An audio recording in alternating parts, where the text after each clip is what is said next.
ভাবি কি দক্ষিণেশ্বরে গেলে বেশ কিছুটা সময় মায়ের কাছে কাটাবো, কিন্তু কিছুতেই সময় হয়ে ওঠে না।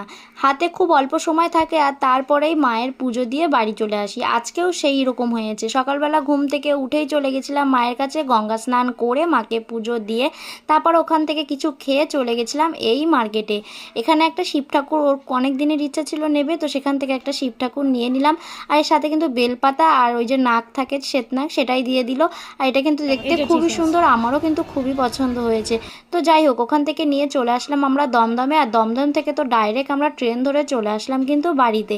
বাড়িতে আস্তে আস্তে প্রায় 1টা কি 2টো বেজে গেছিলো। আর এত গরম, তারপরে বাড়িতে এসে বেশ একটুখানি লস্যি বানিয়ে নিয়েছিলাম। বাইরের লস্যিটা আমি অতটা পছন্দ করি না, তো সেই কারণে বাইরের জিনিস খাওয়াই আমার কাছে বেটার মনে হয়। আর লস্যি বানিয়ে তার মধ্যে সামান্য পরিমাণে দই দিয়ে এখন খেয়ে নেব। তো যাই হোক, তোমরা যারা আমার ফেসবুক থেকে দেখছো আমাকে ফলো করে দিও, আর ইউটিউব থেকে দেখলে সাবস্ক্রাইব করে পাশে দেখো। দেখা হচ্ছে নেক্সট ভিডিওতে। আর হ্যাঁ, কেমন লাগলো ভিডিওটা অবশ্যই কমেন্ট বক্সে জানিয়ে যেও। টাটা।